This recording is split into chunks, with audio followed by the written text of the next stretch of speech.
That controller's terrible. It's not great. And then for so long, I didn't know the C buttons on the N64 controller let you side like strafe.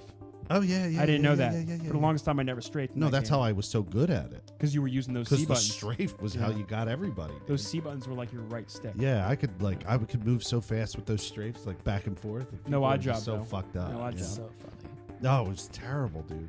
It's like hopping in Call of Duty, where you hop all the time. You know the people who hop all the time? Yeah. Fucking hopping. Fucking bullshit.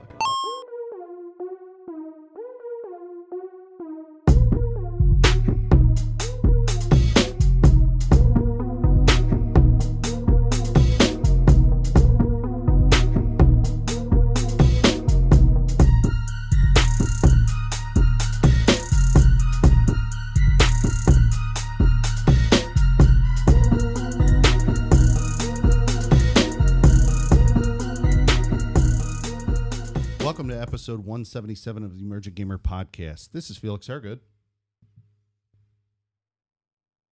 Are you like waiting around? I didn't know if it was just like going to me, if you were going to segue Oh, to me. you haven't been watching our show. We do like We just go boom, boom, boom. like a Three Stooges type thing. You know, like And you're next to him. So Got it. Oh, This is no, Pep Boys, Manny, Mo, and Jack. You know. Gotcha. All right, let's do it. We'll do it over again. No, it's fine. We can keep going. I mean, do you feel like this is like too behind the This scenes? is Felix Hergood. This is Lock and Key. Neo Aoshi. What up? I'm not even going to edit that, but like, yeah, That's the point. That's the idea. Yeah. Gotcha. So We didn't do that the last time I was here. No, we didn't, but we did talk about it a couple of weeks when you weren't here, and then practice it those weeks. We're working on a new tactic. And then didn't do it when I came back. Didn't and then bother did to it tell in the, Locke. in the week that I wasn't here. That's interesting. You know what it is? You know what it is? What is it? This might be the first week in a while where you came back and we didn't offer you the seat for bringing it in. That's what it was. I have brought it in a lot. Yeah, so every time you come back, we feel like honored, you know, because you're back, you know, like to Guest give you the starring ability Locke. to bring it in, you know, to be Right. the showrunner, as they say.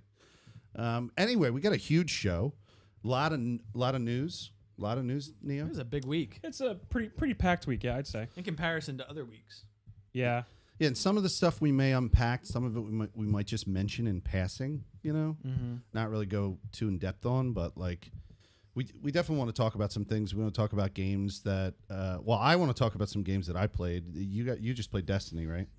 Yeah, I'm not going to talk about Destiny, but I did play the Black Ops 4 PC beta, Oh, okay. so I could talk a little bit about that. And then what do you probably Dead don't Cells. have? Oh, Dead Cells, because you've been playing that. Yes. Finally. And I was going to play more this weekend, but I left my Switch charger at my office at work. Yeah, you So- previewed us on the, Couldn't keep playing it. you previewed us on the possibility of you talking about that. So Yeah, that's cool. because I had pre-purchased it, and I want to clarify, reviews were already out when I purchased it.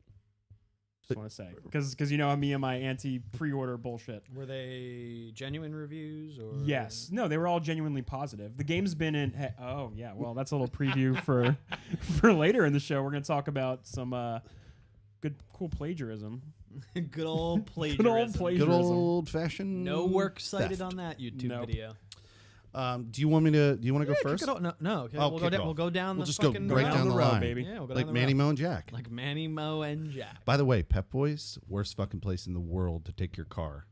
Why? Don't tell me that. I'm gonna take them. Let me take my car there clarify. next I've week. I've never had a problem at Pet Boys. They Let me- changed my brakes a couple Okay, months I guess ago. You're fine. I guess it's Pep Boys in Delaware. That's all I can say. Oh, okay. So I go into a Pep Boys. There's a little quick anecdote. I go into Pep Boys, and do you know what a fuel pump is? It's the thing that injects fuel It- into your engine. Yes. Pumps fuel.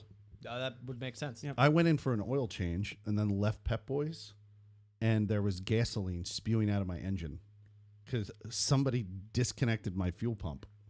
It was insane, and I'm glad I'm alive. So I'm glad you're here alive too. yeah, Yeah. but when you smell gasoline coming through your air conditioner, That's not it's good. definitely dangerous, and your car could explode. So And did you stop the car? yeah, I stopped it and I took it to a Jiffy Lube, and then they said that they did it, and then they also did not do it. Ultimately, in the end, me and my dad took it to a local guy. I've just another car thing. I used to drive a minivan like 10 years ago. I want to say I had like my parents' old minivan. Yeah. Okay. And I My- took it my in for first service. car was a van inherited from my parents. Yeah, I mean it's I was like in college or whatever, and they gave me a car to drive around, and it was old. And I took it to a shop, and getting it back, I noticed like a sound coming from the engine, and I stopped the car to check, and they had left like screwdrivers like in the engine, and the plastic handle of the screwdriver had melted because of the end. You know, it's got really hot. So like there was like melted screwdriver in my car, and I had to bring it back to them. Guys, dude, you left your tools. You guys missing anything? You know, like.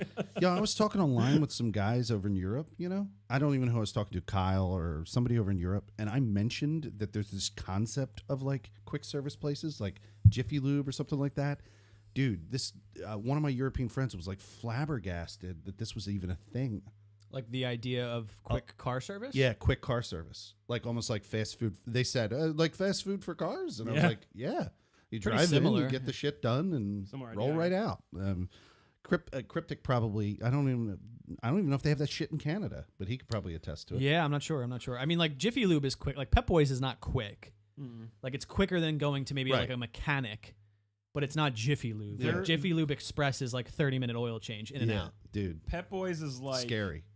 the high class Applebee's of car service. Yeah, We're doing like the restaurant thing. I think that's pretty. And that's a then good and then analogy. if you take it to like your dealership, that's like 4-star. For anyone that doesn't know Maybe. what I don't why know. we're I'm trying to talking, extend we're this talking metaphor. about this because there are 3 dudes that supposedly are the founders of Pep Boys, named Manny, Mo, and Jack. yes, And that's the reason why we're talking about this, because I said Manny, Mo, and Jack, but I don't even. I think that's a regional thing. They're not. Is Pep Boys like nationwide? no, I think Pep Boys is nationwide. That's nationwide now. All right. Nationwide is Might on have your started side. here, but So what have you been playing? sorry, real quick. You're gonna be quick. I'm just saying. We talked about Pep Boys for fucking 10 minutes. Yeah. I was excited on August 7th because I bought what? It's like 3 days ago. Very August 7th. On It was the 7th. raining. On the right 7th right on the around 12 7th of p.m. August, 12 I got midnight. excited. Yeah. All right, tell me why. I get excited by Overcooked 2 coming out. For good Yeah. old Switch. Yes. So I got another couch co-op, game for Switch. Overcooked 2. I had a chance today in stream when I did a test stream today. I just played it a little bit, showed off some of the features. There's like new food items. You now can cook sushi. Ooh, interesting. It's really cool. There's also dynamic levels that they didn't have before. You have the ability to, like the level starts off a certain way. Like the one example that I saw in a video I watched, which I didn't get a chance to play it because it's a much later level, but you start in a hot air balloon and then it crashes. So the first part of the stage, you're in a hot air balloon and little fire spurts from the flame that's supposed to keep the balloon up spurt out and catch like the ground on fire, and you Okay. got to avoid those locations. Okay. And then it collapses and it falls to the ground, and when it crashes, it's now a sushi restaurant. So it's pretty neat. That's like, cool. They do things like that. But the 2 most notable features that they brought into the game that they didn't have in the previous game, one, a mechanic. You can now throw raw food, only raw food. So you can't throw like something cooked, but if you cut up a bunch of French fries for the fryer, you can then toss them to a person or to the fryer.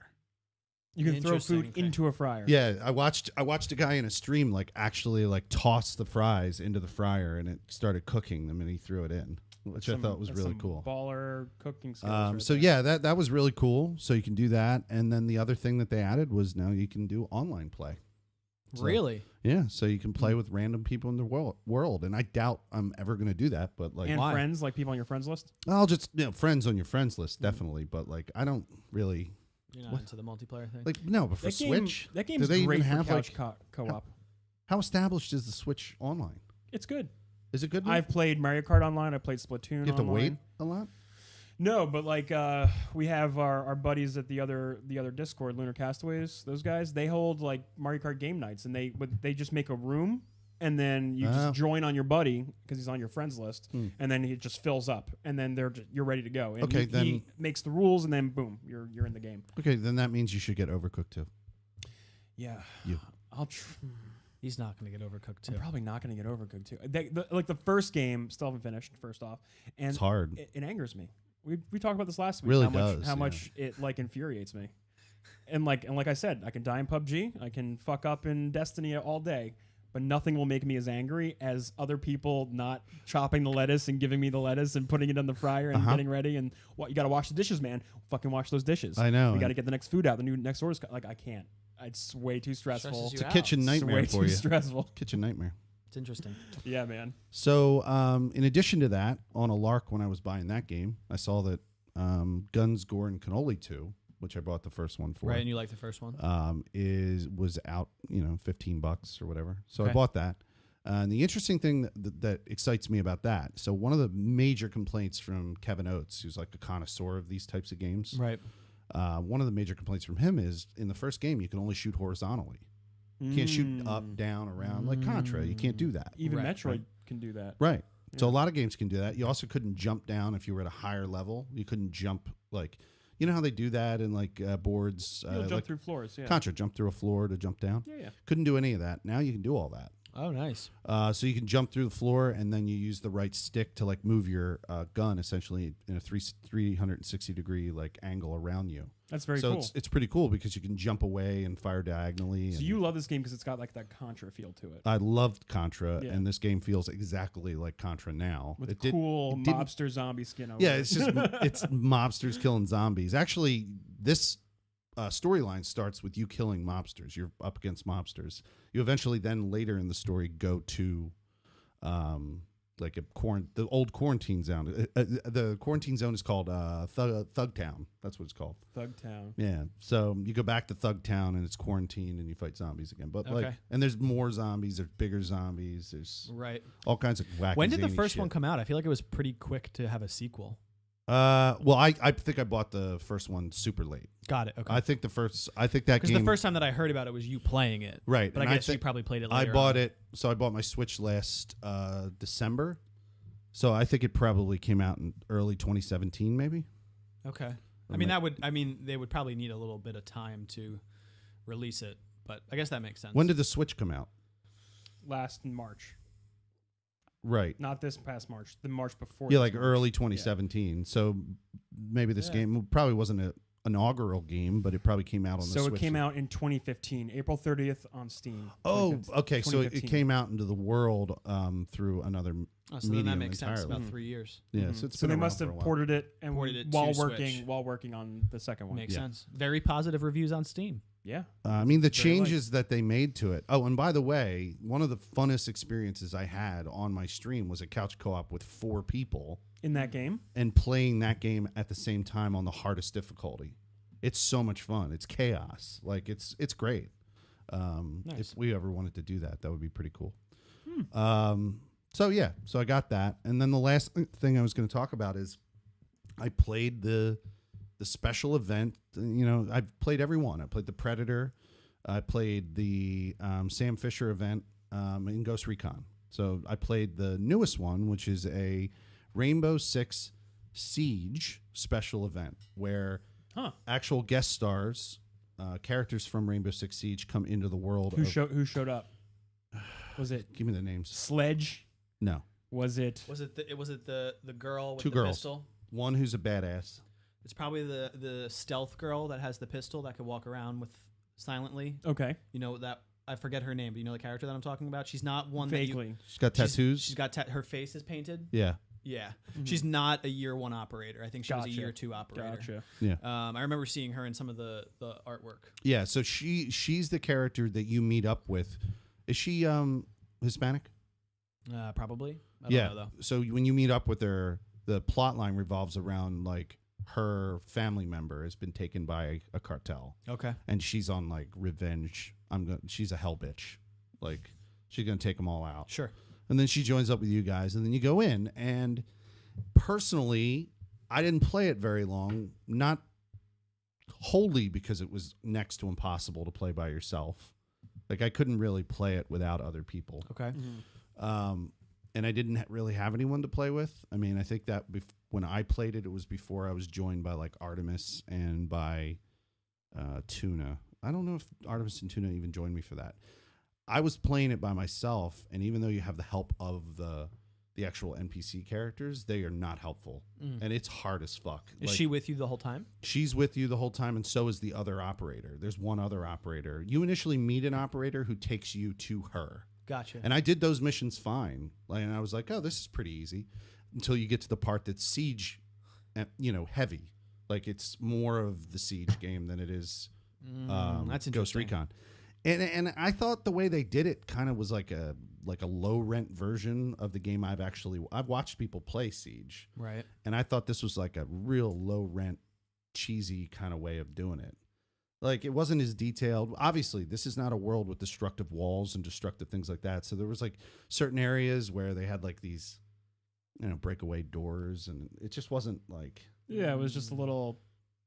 Yeah, Like, it was using the assets get of it. Ghost Recon. So it's like, it was all the assets of Ghost Recon. It's not like they built anything special for this game or anything like that. And it just was like, it was too hard, and I just didn't think they put enough work into making it like feel different. And but it was a free event, right? It was free. Yeah, it didn't cost a cent, so I'm not upset that I spent something. And Right, of course.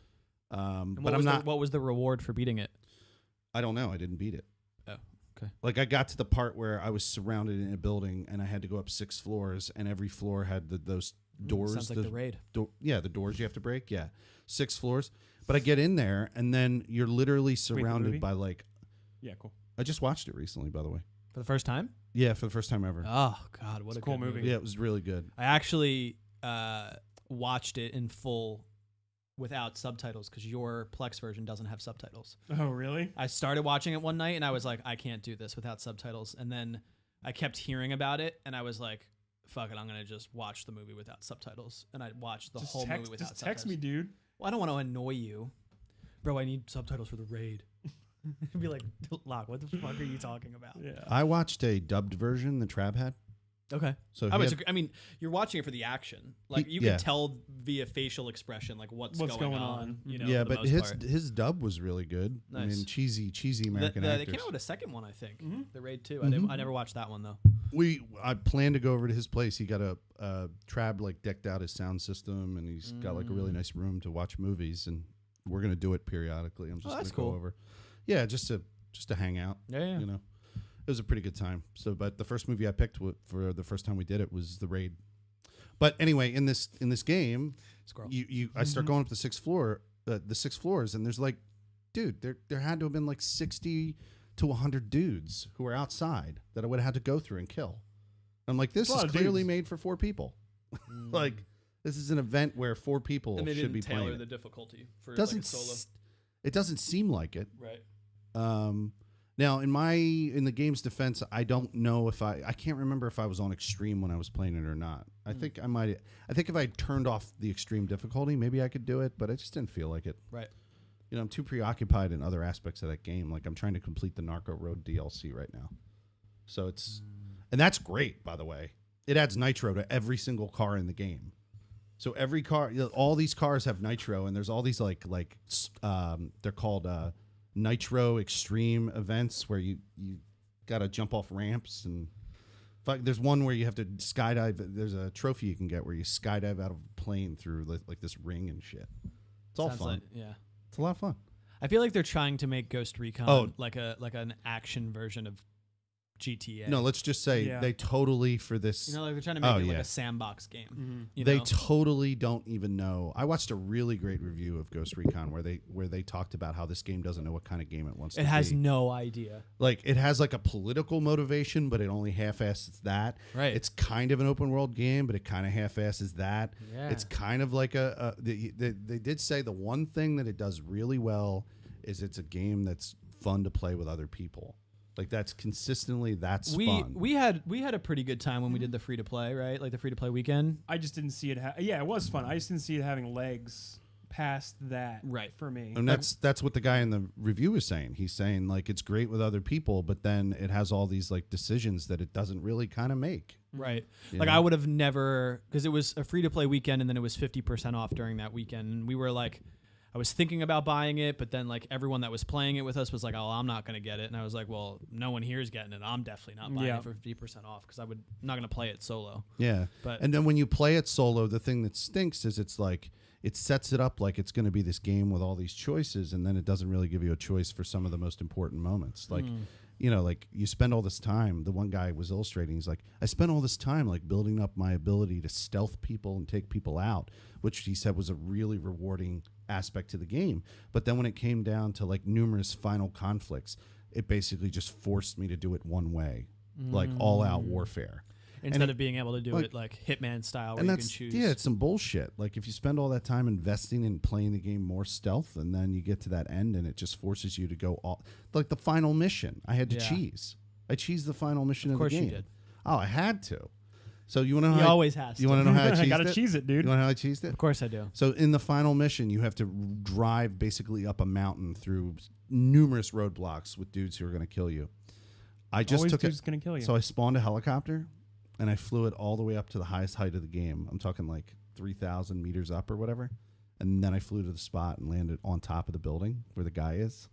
And then I took a parachute. It's a high building. I parachuted off of the building to the front door, walked right in. It was amazing. It's not really a cheese. Or maybe it's strategic. Maybe that's. I mean, if the game lets you spawn in a helicopter during that mission, then it's not a cheese. Yeah, You're just using the game mechanics. I did. I guess. Thank you. You're welcome. Thank you. Appreciate it. I mean, you can. I mean, you kind of like you half-assed it, but you didn't cheese it. Yeah, it was great. I parachuted right to the roof, and then that was it. Right. Just laying it right down. Nice. You don't have to fight the final guy. It just goes to a cutscene when you get to the door. You know what? Right. So you didn't even. That's what's amazing about it. I thought you would like actually get to fight someone. No fighting whatsoever. He's not like hiding behind barrels or some shit like Donkey Kong. He was just fucking, just walked in, Walked in, did the watched cutscene, and that's it. Watched the final cutscene. That All was right. it. All right. Is that it for you for this week? That's it. All right. You sure? There was a lot there. I'm sorry, guys. I thought What it was do much lighter. It wasn't a lot. No, it wasn't a lot. Stop. Cool. I'm done. I mean, I'm going to be 20 seconds, and then we're going to get over to Neo. How dare you? Not to compare or anything. No, I mean, I didn't. I'm not going to talk about Destiny 2, which is all I really played. Besides, I won a raffle via Twitter from GameSpot to get like the PC open beta for Black Ops 4. Call of Duty Black Ops 4 was this weekend, and I won. You got it like a day early. Like GameSpot was giving away like 500 codes, so I just did their like retweet share bullshit on Twitter. A little bit of history people might not know. You played a lot of that game, didn't you? Black Ops 3. I played a lot of Black Ops 1 and a little bit of Black Ops 2, and that's really the last Call of Duty that I played. I did play Black Ops 3, but not a lot of it. I did grind a little bit because I got kind of addicted to it, but so I was excited to see the changes for Black Ops 4. And if you're not following it, the biggest change for Black Ops 4 is that they're going to more operator style, kind of like Overwatch and Siege. Like classes? Which is classes, yeah. So they'll have, someone that has, the person has a name, he or she has a name like they do in Overwatch and Rainbow Six and all that. Mm-hmm. And then they have a class ability that you can use periodically that's on a recharge rate, and then they have a super ability. Right? And it's the same exact thing. So like one guy will drop a portable barricade. Someone else has a grenade launcher that lasts for a certain amount of time. Someone else has like a fusion rifle type, like sniper rifle.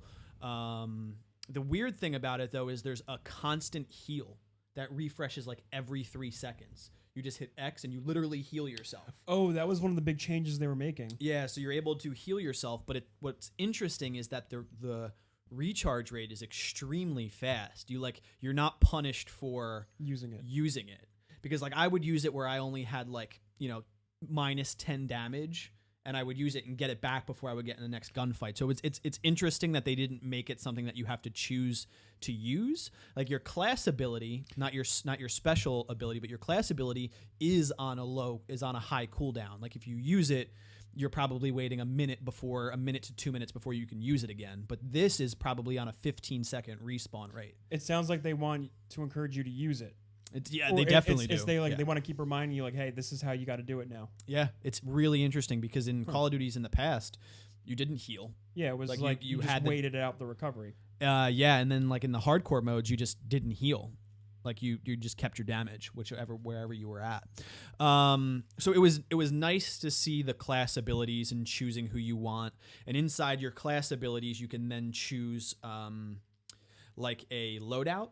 So you can then go to like a heavy machine gun, an SMG, an assault rifle, a sniper. So your gun is not locked to an operator. Your gun loadouts are their own things that you unlock.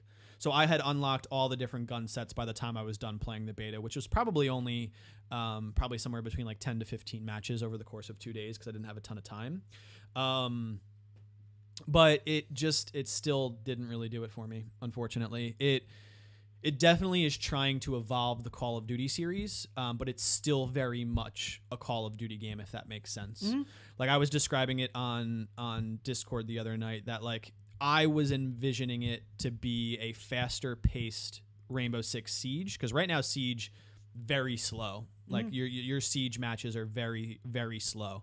This is still very much run and gun, where it doesn't feel like the operators really matter all that much. Like what I used 9 times out of 10 was my heal and my jump, my strafe, and my shoot. Your like, main handgun. Yeah, like there wasn't much. Like, yeah, I used the supers, but you were still using your kill streaks, like your UAVs, your Hellstorm missiles, your attack helicopters. So it didn't seem like the operators really mattered all that much. Like, yeah, it adds a little nice twist to it and some flair.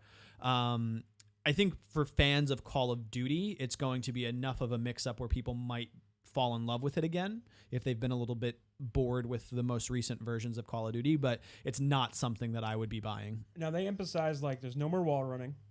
No more wall running. No boosts. Like you used to be able to like air boosts and stuff. Yeah, there's or not that dodge. either. I think there is a character that has an ability to boost, but like that's his class or her class. Because I did see someone like move very quickly, but it was a short burst. It wasn't like a continuous motion. Like that's their 2-minute cooldown ability, I believe. Okay. Like that's what you would choose to do.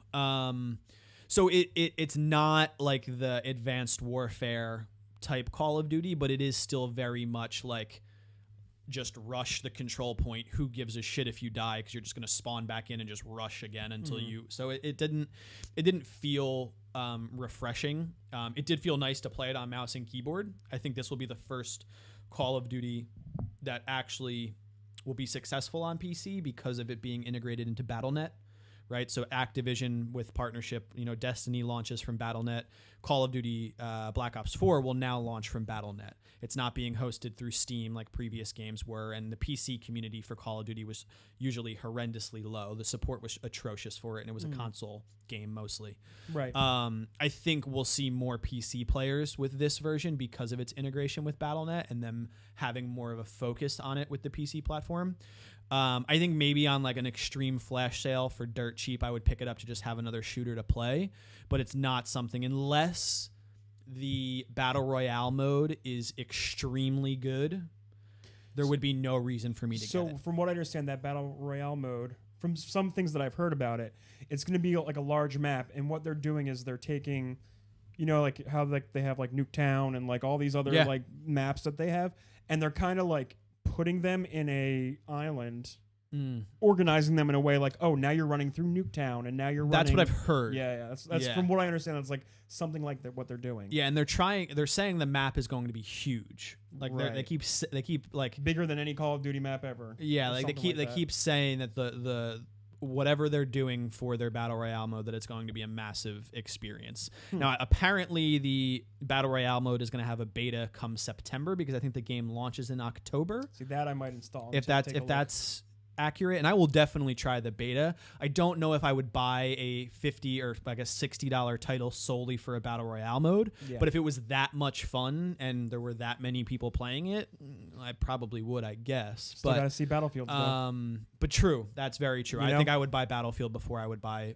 right now, not even playing Battlefield, I would buy Battlefield before buying Call of Duty. You already know they can do big maps. They can do all that stuff. And I that type of, because I get to choose. I could lay back and snipe, or I can get in the thick of it and play a fast-paced version all on one map. All in one game.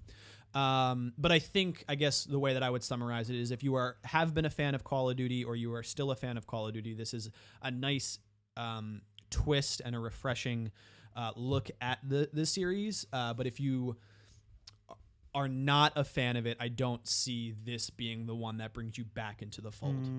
I don't. I think if you stopped playing around around Black Ops 1 or 2, this might bring you back in. If you were a person that stopped playing at Advanced Warfare, which a lot of people did. A lot of people stopped playing at Advanced Warfare.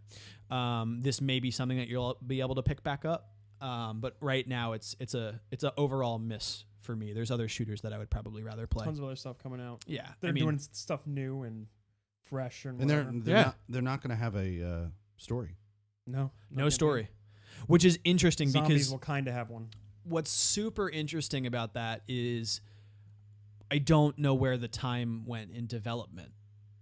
Like when you're playing the game, it still very much is like, oh, I'm just playing the next iteration of Call of Duty, which means like where did the development time go from the people in the studio that worked on campaign?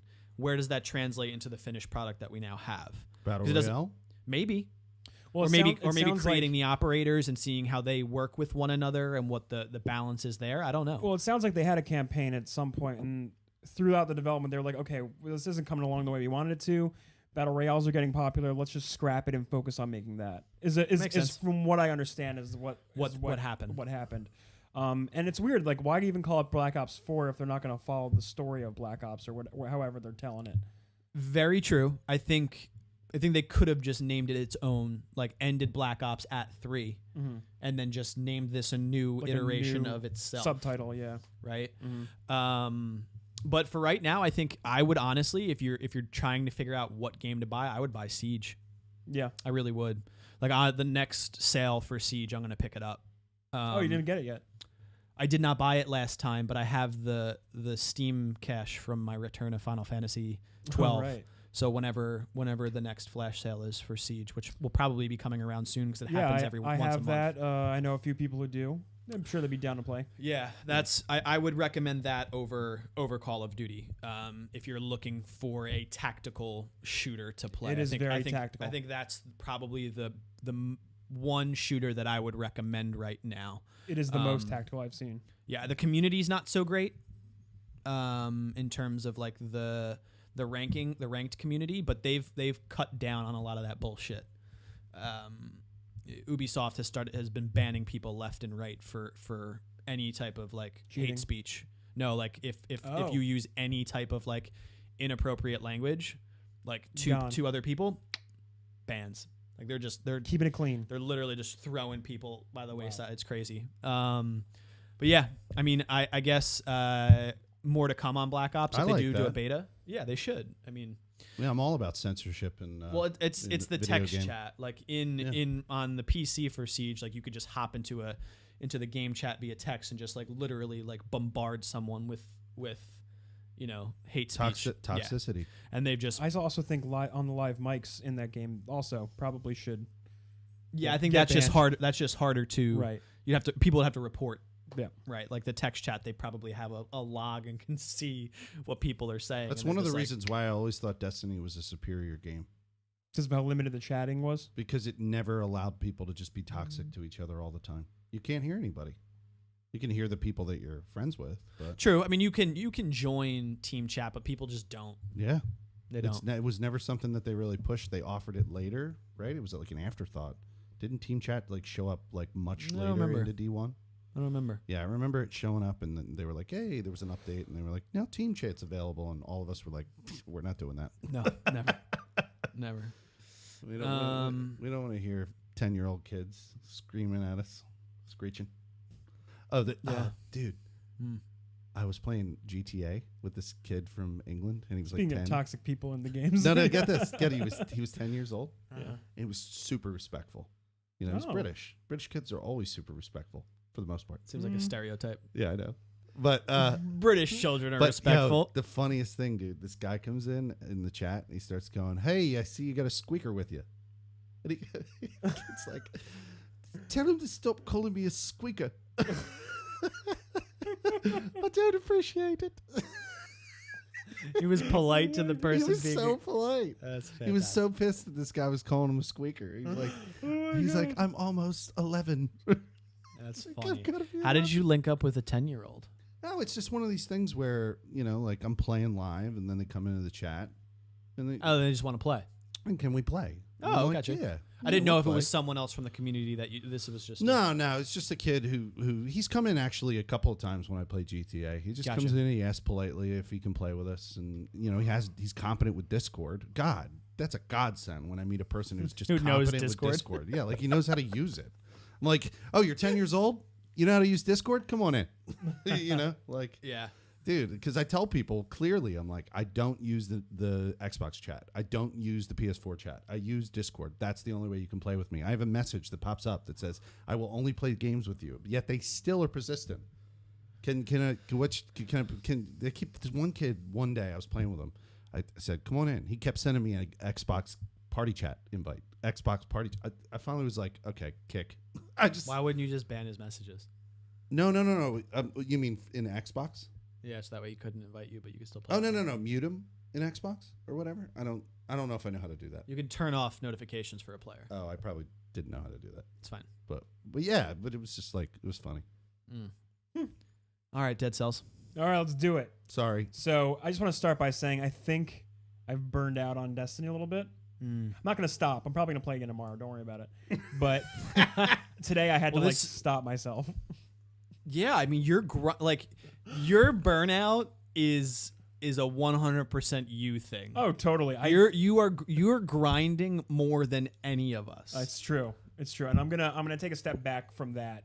That's good. I mean, you have other things you want to play, so that's good. There is, and it's coming up soon. But I wanted to get my Warlock to 30, which I did. Nice. And maybe I'll do the other Solstice Gear stuff. I don't know. But I just wanted to put that out there. I might. I probably won't, though. I'm probably just going to look at it and go, and not do it. So anyway, I played Dead Cells this week. I said I was going to get it last week, and it came out on Tuesday. Streamed it for a bit, and continued playing it. It is a really fun, without the risk of plagiarizing other reviews. No, I'm just kidding. You're verbally casting your own opinion. You're not writing it in print. I'm not going to use it is fun and refreshing gameplay while like how yes, common cliches in reviews. I don't think has there been a precedent set for somebody verbally plagiarizing someone else? Comedians, stand-up comedians. Yes, that is the precedent. That's a big one. That's the only one I've heard of. But Bill Hicks. Sure. Dennis Leary was accused of stealing all of Bill Hicks' work. Really? Bill Hicks, yeah. All that No Cure for Cancer shit, that was all Bill Hicks' work. Wow. Interesting. But that was the claim. They knew each other back in Boston, too. Huh? Cool. So. Anyway. Sorry. So how are you liking the game overall? It's cool. It's not what I expected because I knew it was going to be something like a Metroidvania style game. Right. And every time I've seen people describe it, they go, it is, but it's not at the same time. So the way the game works is it's a combination of that and roguelike games in general. Okay. And a little bit of Dark Souls in there too. What do you mean by roguelike for those that don't know? So I'm not this isn't one of those games or one of those game genres which I'm really familiar with. Okay. It's like your Shovel Knights and your other games in that genre. I know what you're talking about. So the way it apparently works is your character, you'll play with your character until he dies. He'll leave some kind of landmark there, and you start the beginning. You start from the beginning, all over again, right? As a new character, right? Generally, yeah, that makes sense. So this kind of combines that with the Metroidvania exploration. So it's interesting because the levels are randomly generated. Oh, really? But the level sets are always the same. So you're in the sewers, and it'll have the same environment look. The environment will look the same. Okay. But the tile sets will be rearranged differently. And when the Metroidvania part comes into play, for example, as you progress early in the game, you'll see these little ooze puddles around. Okay. And when you walk over the ooze, it says press R to tickle. So you tickle these puddles. That's really literally what it says. And just tickling puddles. Felix. Yeah, you just tickle this puddle of ooze. Oh, you were waiting for me to throw something in dirty. I mean, I thought you were gonna get there. I missed it's fine. You're reading. It's okay. So then you find a rune later. Maybe you fight a mini boss or something, and it goes, oh, now you've unlocked the ability to make this ooze turn into a vine. So now that unlocks the next progression of these randomly generated levels, so you can move on. Gotcha. You'll generally come to a boss, which will stop you in your path, and then you have to finish that boss to get the next skill for your character to move on into the world. Okay. You're always moving left to right. You're always progressing. Okay. In this kind of this game, there's not that much exploration, but there is. Okay. It's really hard to describe. Okay. The combat's fast paced. You can always throw away, ditch weapons, and then find new weapons. Okay. And it'll change up your play style. What's up? It's what you're describing in a different, like, not side scrolling. Yes. Sounds like the game I just played with on my stream with the bullet hell, where you're going through procedurally generated levels. Enter the Gungeon? Yeah. Did you play that? Yes. Yeah, it's very similar to that. And I believe that's a roguelike as Definitely well. would be. Yeah, it definitely Yeah, sounds yeah. like it is. Yeah, and you start over. So the way you save your progress, essentially, you collect these dead cells they drop from enemies, and you'll get them a lot from bosses too. And you have to bank these at every checkpoint. You need to bank these dead cells, and they will increase different abilities. You'll unlock newer weapons, stronger weapons. And if you don't bank them in time and you die before you reach the checkpoint, you lose them, and you start right back at the beginning again, Like Souls. just like Souls. But you can't recollect them. There's no going to your body again to recover your lost XP, your lost dead cells. Interesting. Okay. They start you right back at the beginning again, and they give you your starter weapons, and then you go, and then you gotta get, and then you're back in it. Oof.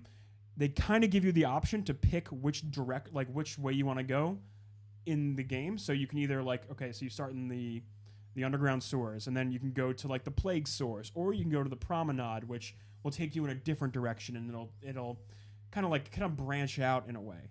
And the game is fast paced, and the combat is really fluid. Beautiful pixel art. Yeah, I watched Great weapon variety, I would say. I watched the start when you first started. Well, maybe you hadn't first started playing, but I watched you start from the beginning for a few minutes when I could, and it looks really great. It's of course pixel art, so it's not like you're looking at something realistic, but it it's looks smooth. It looks beautiful. Yeah, it really does. Yeah, and the best part about it is, for the combat at least, you can attack, and there's something called canceling.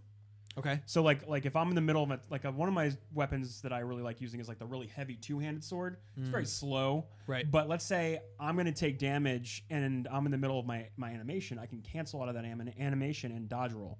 And then they give you a really wide dodge roll. So it's you can really get out of there. You can get out of any danger you can. And you can just move fast like that. I think one of the skills I'm waiting to get, which I know is there, is some kind of wall jump. So I have to beat the next boss. Gotcha. I'm I won't progress in the game until I beat these bosses, so I can get the new skills for my character, which will carry over with death, which is cool. And like I said, they give you all these different methods of playing. I can just use daggers or swords and stay close range, or I can use a whip and a bow and arrow, and I can change my play style up in any way I want. And it's whatever feels best for you. And it's cool like that. I think it's great. While exploring, you also have these scrolls that you'll find, which you'll choose. Your weapons are 3 colors. It's either red, purple, or green. And every time you can increase it by 15%, the damage overall, and it'll increase your health. And that percentage will go down. It'll start at 60 and go down. Okay. So you have to pick what do you want to upgrade, and these upgrades are set every time you die. So so you want to stack these upgrades as you're going through the levels, and whatever weapon set you have are the upgrades you're going to grab, essentially. So if I'm all red weapons and maybe some purple, I'm going to pick up those scrolls.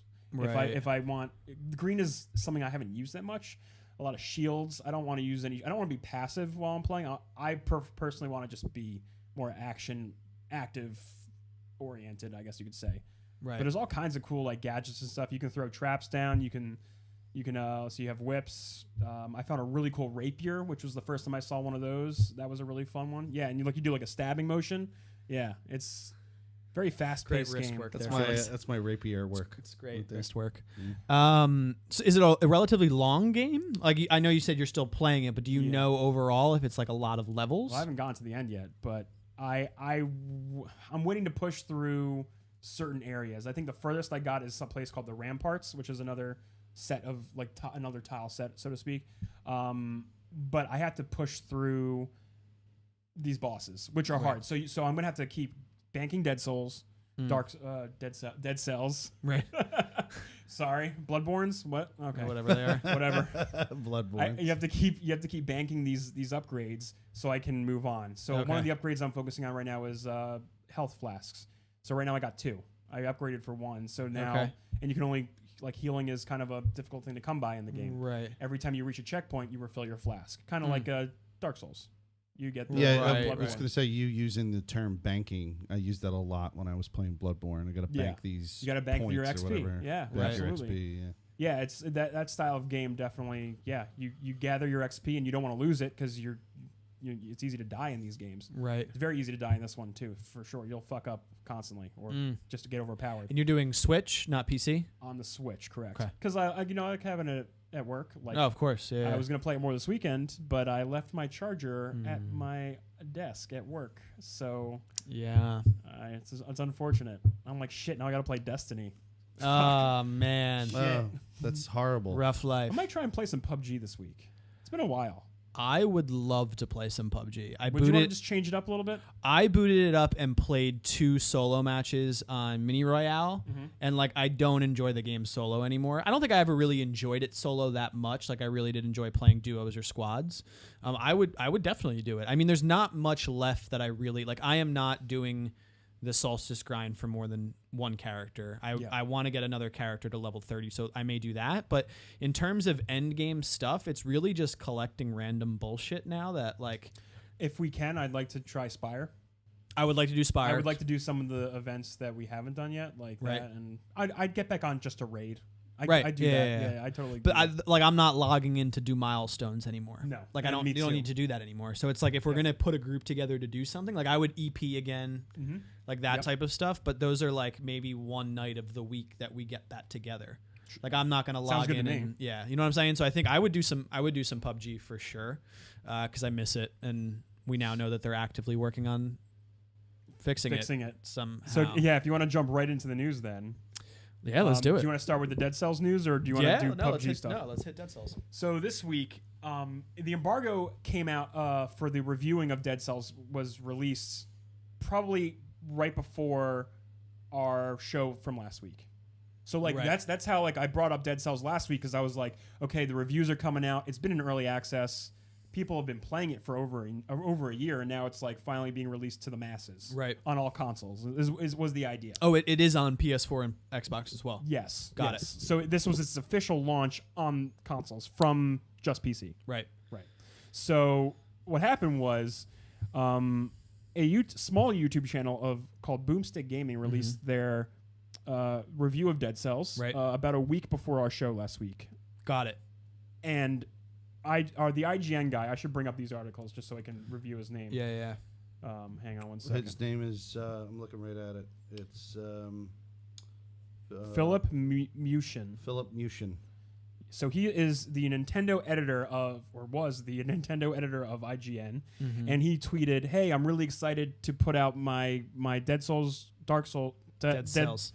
God damn it! They're very similar. It's gonna happen."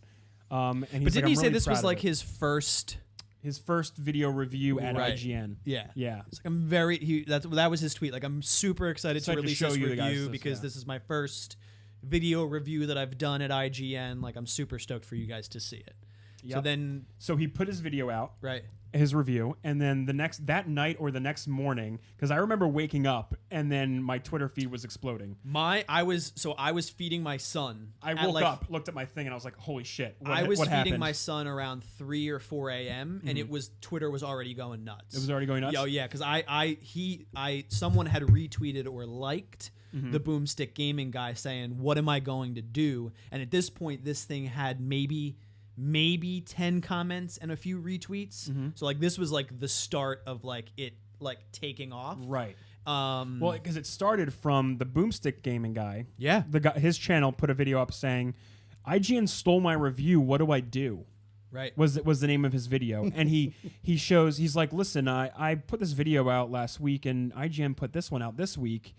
And I'm just going to show you. I'm just going to show you what's going on." And he does the evidence speak for itself. Yeah, he plays his video, and then he plays a segment of his Dead Cells review, Philip's Dead Cells review, and it becomes more clear that it is plagiarism while switching certain words and probably changing a little bit of the phrasing, but overall, yes. Essentially, he paraphrases but keeps the same point. Like there's no way that it could be a coincidence.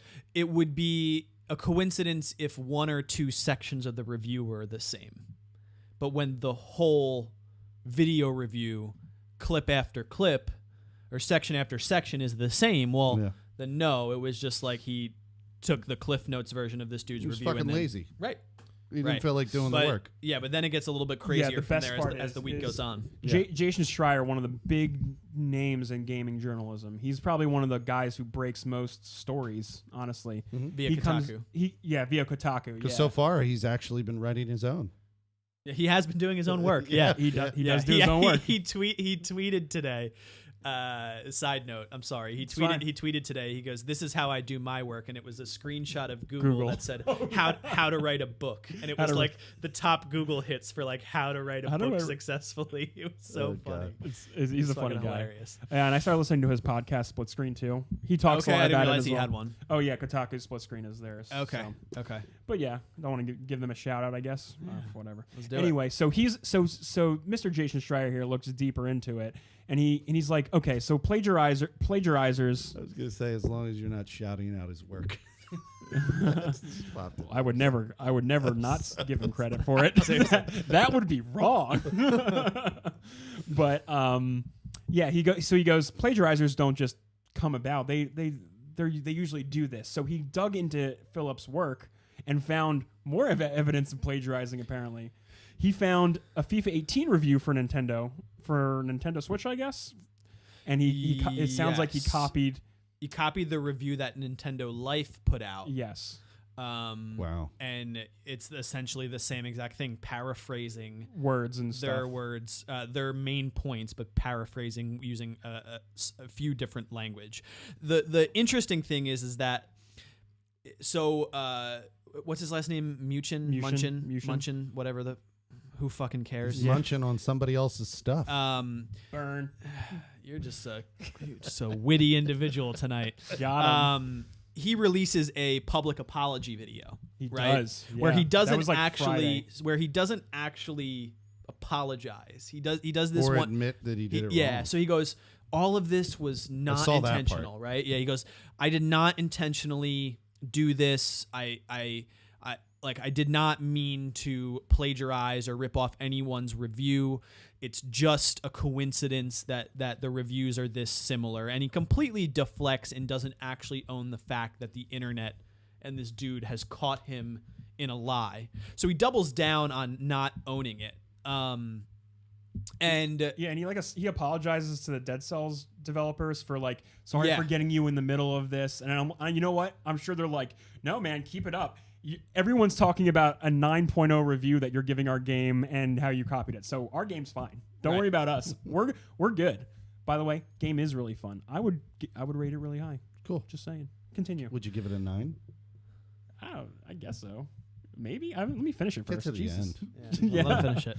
So he doesn't actually apologize. So the internet immediately starts ripping him. It had your non-apology. It had at the time that I was following it, it had 9,000 downvotes on YouTube and 100 upvotes on YouTube. Wow. So 100 people were like, great job, dude, and 9,000 people were like, you fucking turd. You couldn't even say sorry. So because he doesn't even apologize to the dude that he ripped the review off of. Wow. He apologizes to IGN for being involved for people questioning IGN's authority on gaming, right? Because IGN is the go-to. IGN and Kotaku are the two biggest names in news right now for gaming and journalism. And then he apologizes to the developers of the game that don't need an apology at all. Mm-hmm. Doesn't apologize to the small few thousand subscriber YouTube channel that he clearly ripped this review off of. I want to read this quote from his video that Jason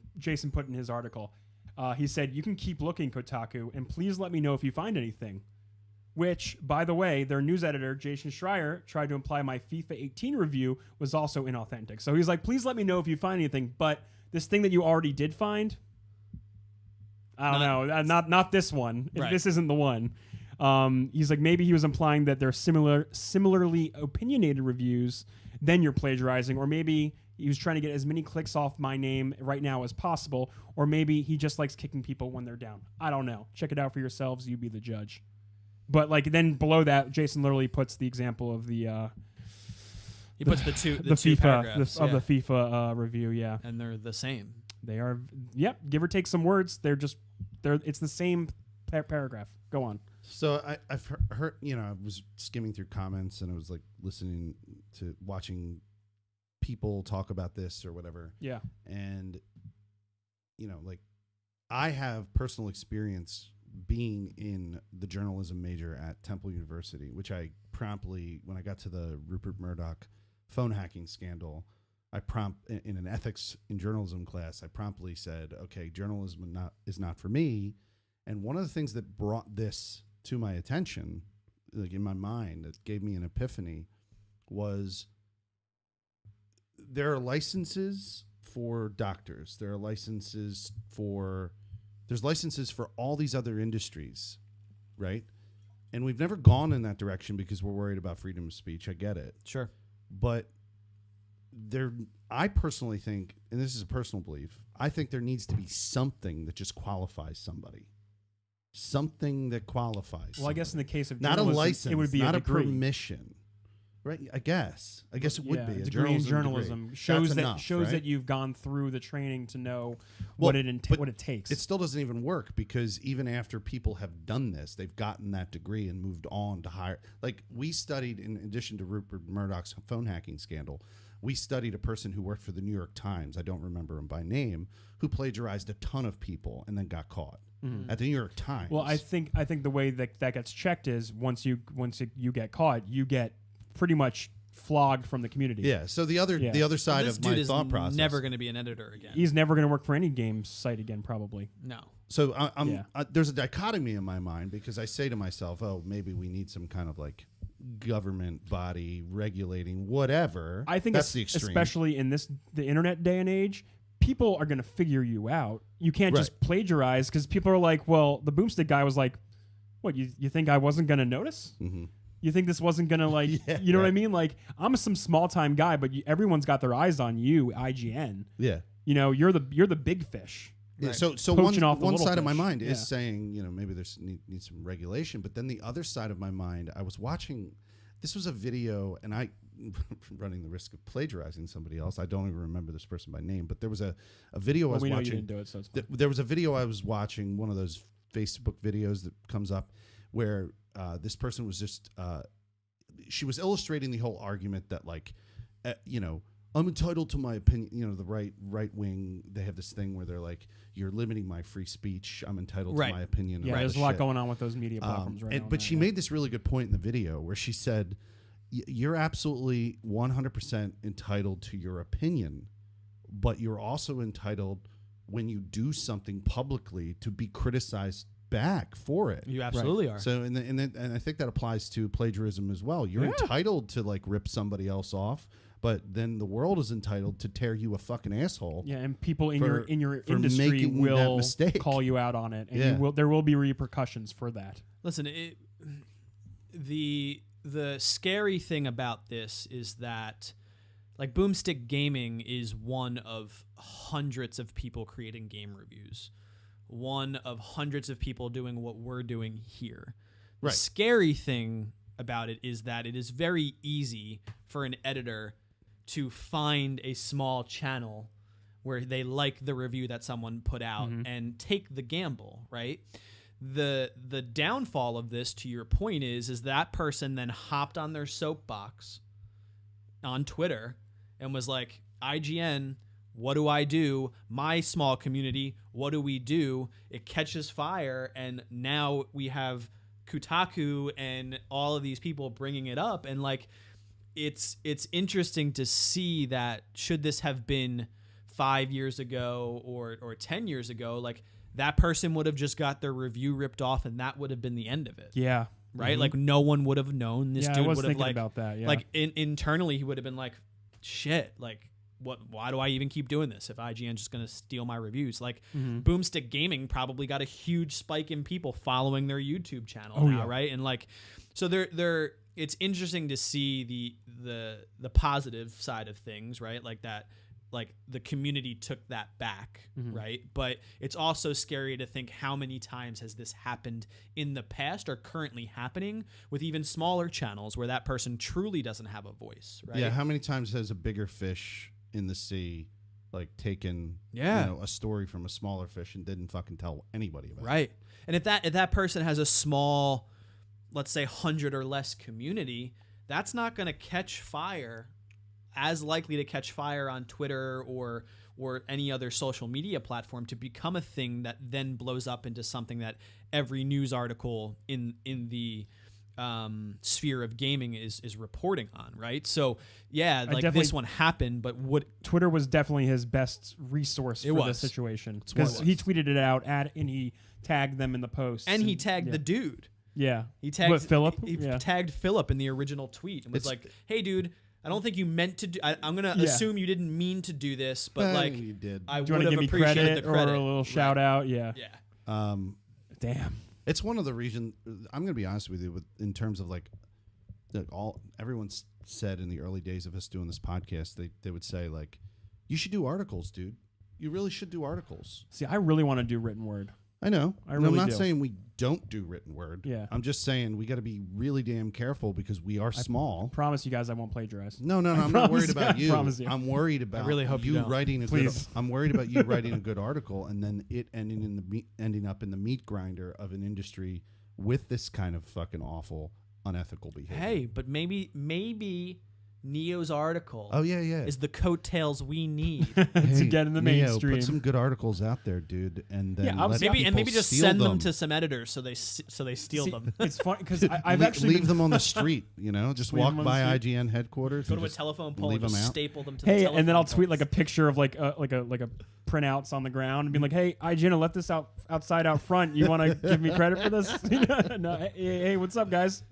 Carrier pigeon flies in the window of the office when it's got. But I legitimately have been thinking about like doing like written, like maybe writing for our website. Like, well, it's there for it. I know, and you told me that, and I want to like maybe I would have written a Dead Cells review, or maybe I'll do one for Spider-Man or God of War. Like, if you don't know how to log in to do that, I know I have access to the Squarespace. So you can log in and post into the feed, and it won't screw anything up. It won't notice.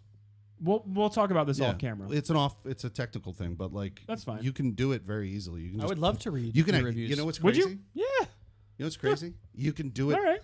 You can do it from a blog app. Maybe I'll do it from. They have on your phone. Yeah, you could put it on your iPad. I wouldn't enjoy the reason why I would enjoy reading your reviews is I always have a higher value to someone that I know that has played the game versus IGN reviewing it. Yeah, just some random name. Besides the fact that IGN's scoring system is fucking whatever, booty, and I don't trust it at all. It's like is it raining today? I don't know. 7.0. Like, it's ridiculous. So like, I would always appreciate you saying, "Hey, 50-50 chance on whether or not you're going to like this game. Here are the mechanics that I like. Here are the mechanics that I don't.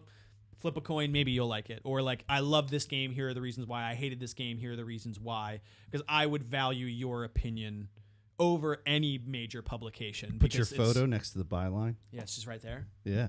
Like a little photo of Neo. And then a link to your Twitch channel. Yeah, all right. All right, maybe I'll do that for Spider-Man because that is the next major game I'm playing. Yeah, do it. Maybe totally down for it. I'll show you how to maybe I'll do it for Dead Cells, but you know what? I think I want to stay away from Dead Cells Don't reviews. do Dead Cells. I think I'm going to stay away from Dead Cells reviews. And if it looks anything like what is it, Boomstick? Boomstick Gaming. He's doing the I think they do videos. They don't do written. Oh. Yeah, no, I wanted to do like, and maybe I'll do like written editorials of other random gaming things. Because like I always have like, like lots of thoughts I want to get out there. Twitter no pressure or anything, but it, if you want to provide Twitter's content. hard to get your thoughts out unless it's like screaming into a void. It is. I mean, so is whatever we're doing, but whatever. I like it better. No, well, this void has some people on the other end. Yeah. You know, sometimes Twitter doesn't feel that way. Right. You get your thought out and you're like, all right, well, I guess no one saw that one. Yeah. You guys have not fallen into the Twitter chats that I've done with groups of people. It's huge. I've just started to like jump in and start trying to be a part of the conversation for some bigger threads. Like I just started recently doing that. And it hasn't caught on. Like I haven't then been reciprocated yet, but I think it also takes like something witty being said. Yeah, you have to say something. So like, interesting. the one that did catch recently was the FCC tweeted about like a fair and open internet. Jesus. And so there was like 4 people had commented. So I was like, this is it. I'm gonna fucking get in here. I'm gonna say something funny as shit. Gonna take off. Okay. So did you see last week tonight's episode with John Oliver where he made fun of the new chairman of the FCC for his big Reese's cup. He's made fun of him a lot. He But has yeah, with a big yeah. Reese's cup. Oh yeah. So I made a joke about like they're the only thing that we got out of the new chairman was, you know, an ass hat with a big Reese's mug, right? Yeah. And it caught, like I got like 15 or 20 retweets and likes, but Oh, wow. it's interesting to jump in and be a part of the conversation, but it is hit or miss on whether or not you'll actually. But Twitter's crazy, dude, because is. if it does catch hold, like the comments, it's like a wildfire. They blow up, dude. Yeah, man. Yeah, I've never really caught a wave in Twitter, not once. But I do enjoy that platform the most, you know? Yeah. Definitely over fucking. You just got to remember it's public. Facebook or you just Instagram. got to always remember you're in a public sphere. We had this conversation, Yeah. but like, So I forget, think man. I think we'll keep up with this because I'm sure It's not over. it's not over. I don't think it is. So like apparently- this dude's background is going to be As like, of now, he took down that apology video, by the way. Oh, Oh, he good. did. Yeah. So apparently this was at today He's at going to release an actual one. that 3:30 works? today. The video is no longer on his channel. Wow.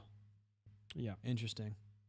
Well, I'm We'll sure see. it's not over yet. definitely. And right now, a bunch of journalists are reaching out to him. They're trying to get him for interviews and stuff. Really? And like I know. And the weird thing is like half the people are like, no, don't give him more of a platform. No, it just He fucked up. literally Let him fade into box obscurity. him out. Yeah, box him out. So and the other half is like, no, we need to know why. That's like the other. We don't half. need to know why because he was We know never why. was never a good editor. Because he couldn't get caught, and he wasn't confident in his own shit. Yeah. Yeah. It's the same reason why like people cheat on anything Because they don't think they're going to get caught and they become successful at something. yeah. Right? Like I'm sure Right. this dude throughout his life plagiarized work. Yeah. Like if he was a good writer, Yeah, like you know what I mean? Like if you're a good writer, you put it out there. you don't My you reason, do the work. My reason for not doing writing as much for the Emergent Gamer is time, but like the other half of it is not as much confidence in my ability to do good journalistic gaming writing. Sure. That's also part of me as well. Right? So yeah. like we'll back you up and everything. I can give you feedback on anything you do right. But No, like, I would show you before posting it I'm anyway. just telling you, one of the reasons why I don't put it out there is because I don't have full confidence. But I would never, if I didn't have full confidence, there's no way I would ever put anything out into the public sphere. Mhm. You know, like I mean, we're doing that right especially- now. Especially if it fucking wasn't mine. Like, get the fuck out of here. It's a big risk. Yeah. And You know, if I don't doesn't have always something it good- doesn't pay off really. If I don't have something good, I'd rather put out nothing. Of course. Right? Yeah, So- of course. So we'll keep up with this. If anything happens over the course of this next week, we'll definitely hit it on next week's episode. But what I think we're gonna segue into would probably be Discord. Do you want to hit Discord or? Yes. So this week they put out a blog post saying pretty much they're adding like a game store to Discord. Right. And not gonna lie, it's not like we didn't see this coming. Yeah, I mean Because they added that games tab. which I think the game splash page, Yeah, this thing right. It's their the activity tab. splash page is really cool. Like I enjoy it. Look, it shows you what your friends are doing if they're streaming, and if they're on your buddy list and they're streaming. It shows you of all the games that you play that Discord recognizes. It will aggregate updates for those games. Like here, look, it's showing me No Man's Sky. It's showing me Minecraft. I have that installed on my computer, so it'll show me that. Right. Heroes of the Storm. It'll show me that because I played that. It showed me Destiny before. It'll put the Destiny blog posts up there. Right. It just knows. Sorry, man. It's cool.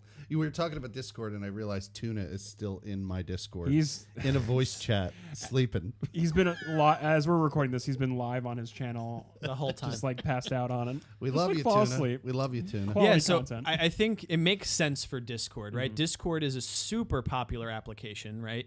I think it's a staple in the gaming community right now, and it only makes sense for them to add a store section to it. Yeah, so they captured their user base. Like they got it. They got a hold of the TeamSpeak people and the Ventrilo people Yeah. and the Skype people. And yes, Yeah. there were Skype people.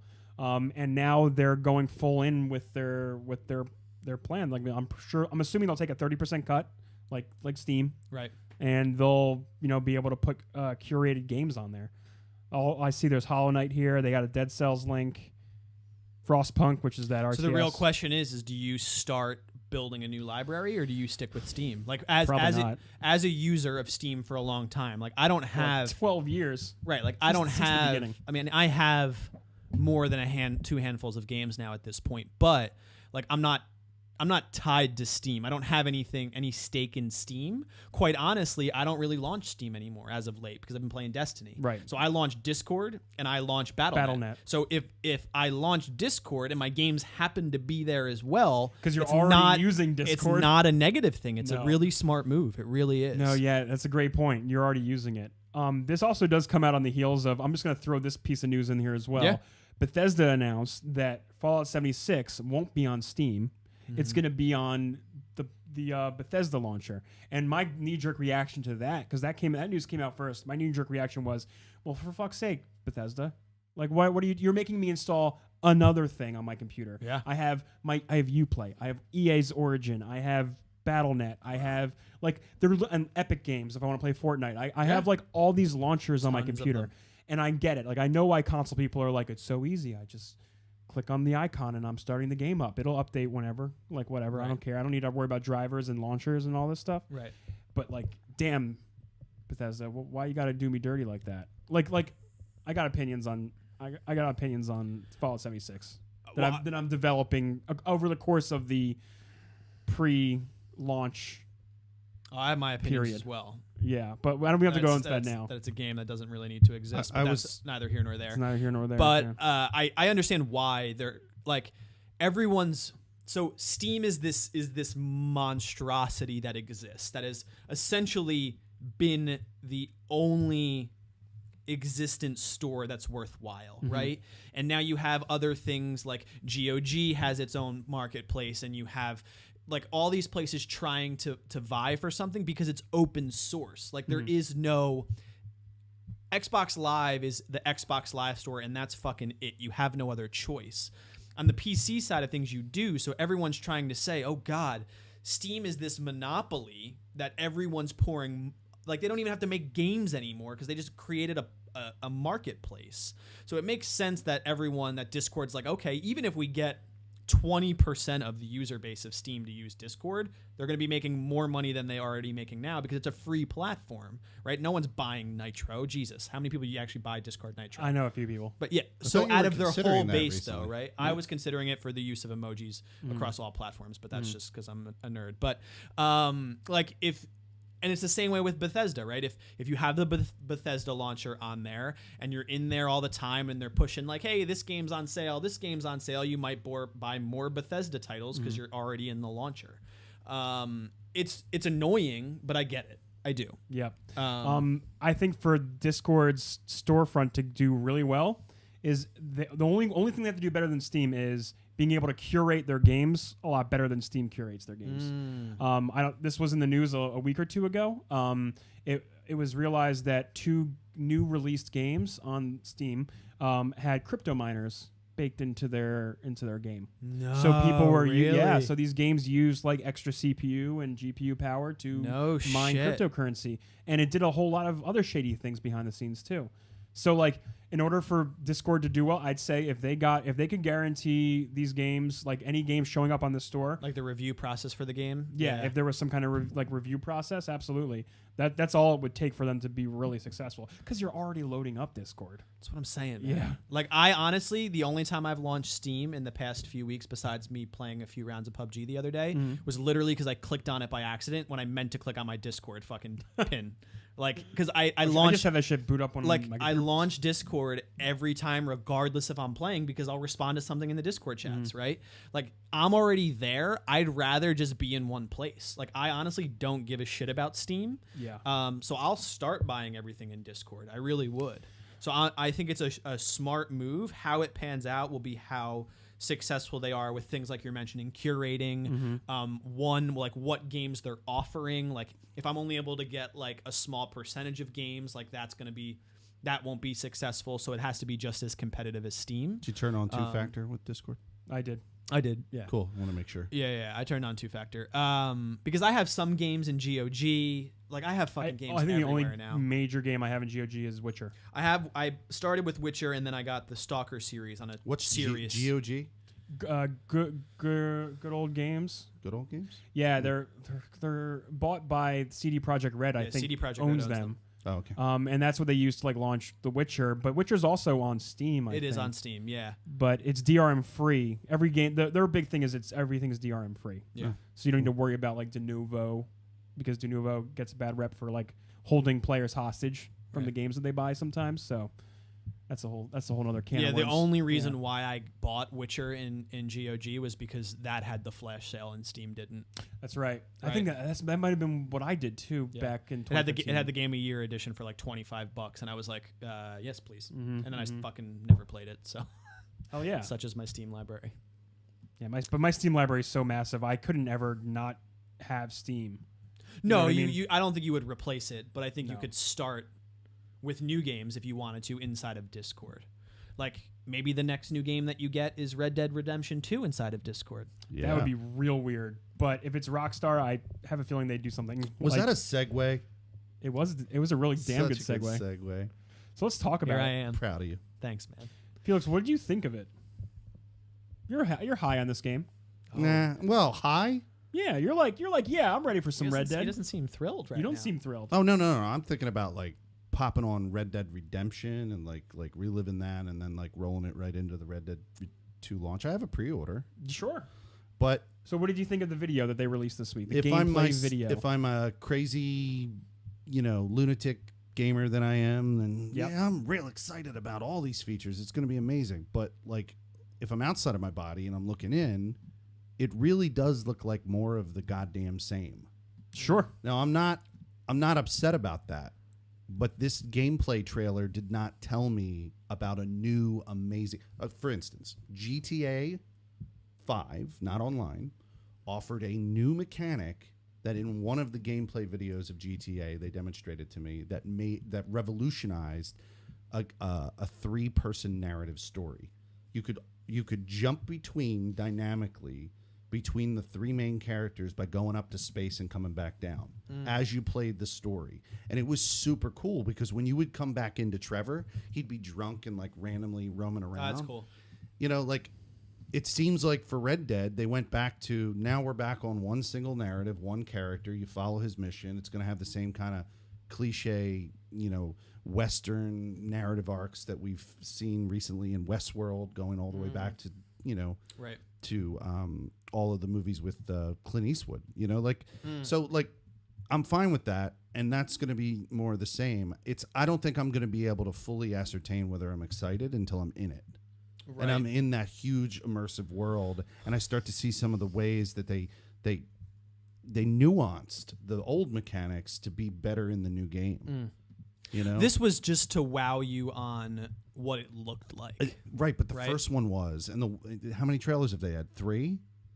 I wanted to Sure. see genuine mechanics in this fucking trailer, and they didn't Yeah, show they me a showed new you- Yeah, mechanic. I don't think that was the reason why it came out, though. Right. Like it was. Well, was there's it- a part 2 and 3, and maybe So I don't think. Do you it was, remember what they did with GTA 5? I don't think it was until like the 3rd gameplay trailer. They did 2 or 3 Yeah. gameplay trailers, and it wasn't until like the 2nd or 3rd one that they wowed me with that new mechanic, and I went, "Holy fuck, this is going to be amazing." Yeah. So like, yeah, it was great and everything, but it's not showing me mechanics that are. It's not showing me. Does new. it matter? Does it No, it matter doesn't- if it there's doesn't- any it- new mechanics? I told you there's 2 people working here. There's Okay. the guy who's super excited for that game, and then there's a guy who has to be like a journalist and stand outside his body and go, "Do I really like that?" Like I just wanted. You know what I really love? The fucking horses, man. Dude, the horses are fucking horses, man. Like that's the part where I got like a You fucking. could build a chill. relationship with the horse. Yeah. Wait, did yeah. you really? All Oh, of yeah. that. Well, yeah. they- that reminded me of The Witcher. Yeah, so you build a relationship with your horse so your horse responds better in battle. Oh, cool. Like if you don't have a good relationship with your horse and you try and get in a gunfight with someone on horseback, your horse will be more skittish, won't respond to your commands as well. So you build like a better and stronger relationship with whatever horse you have. Like honestly, I mean, I'm not getting it unless it comes out for PC. So I mean, I would really hate to skip this game. I'm skipping it for sure. I have no reason to play it. unless it's on the platform that I think it would be the best version of itself on. I don't want to. I don't want to play the game on 30 frames per second. I don't want to play the game on 720p. They definitely have plans for the PC, right? No, they never announced anything. So right now there's no plan release for PC besides a developer from Rockstar saying in a blog post interview something about PC. I don't know the specifics, but if you do a Google search for Red Dead Redemption 2 PC, there is someone that might have leaked that there's plans for it. It'll probably be something like Monster Hunter World or even what GTA 5 did, where it's in post. And a fucking year later, I think, almost a year later. Yeah, it was a while. It was a while. It wasn't until it came. I thought until it came to the fucking PS4. Like in the Xbox. It might have. Because remember, GTA started in its initial launch. It was PS3, you're right. On PS3, and there was no talk of PC, and people were like, what the fuck? Yeah. And then they waited a whole year. A whole year, and then it finally released on the PC, but it also came with like That's double dipping. mod shit. Yeah, there was some. So they might do that again. Yeah, there's something that I was reading about someone working on like. Yeah, I can't remember where it was, but. Here's the reality of the situation. This is a game that won't get stale for a very long time. Mm-hmm. We are in for a really big year, right? Like there's console exclusives. There's other games like Destiny that are going to be updated. We have other games to play that I don't feel like I need to get it at launch. I won't be losing any experience if I wait for the PC version of it. Like, sure, like the recency, the ability to talk about it, and the excitement when it first comes out. Yeah, I'd really hate to totally wait. Yeah, I think I'm gonna just like get it whenever it does come out, and if it doesn't, then I'll live vicariously through Felix like I do for a majority of my other games. You can fucking watch me play it. I'm gonna thanks for the plug. I appreciate that. I already have like 4 or 5 people who are gonna play it with me on the box. So right. You'll get to see some of the multiplayer. You know, whenever that comes out, and like, I'll be fucking around with it. I want to play the whole story, but I'm just hoping that in another gameplay trailer, they're weighing heavily on this like. Tell me if I'm off. Am I far-reaching in presuming by what they presented here that what they're trying to tell me is that the decisions you make in the world are going to break the world or change the world? No, from what I see in this gameplay trailer that they're showing, trailer number 1. First off, it says there's more coming. I know. They're showing you an overview of just the mechanics of what you'll be doing. Mm-hmm. Showing you horseback, they're showing you some bar fights, they're showing you brawls, they're showing you encounters, they're showing you wild encounters with other people and animals and hunting. Oh, the hunting stuff is all great to me because spent majority and your base camp. They're showing you your base camp. So these are like core mechanics that you'll probably experience in the game. Yeah. Next video, I would bet it's missions. I would bet it's they said things will look like. Yeah, they said it's going to be missions and the last one will probably be the multiplayer. See, the other thing is like it's going to have factions. It is not going to look like that on console. No, people point out, hey, this is probably a PC build. Apparently, it's a PS4 Pro build. If that is what it looks like on PS4 Pro, that's amazing.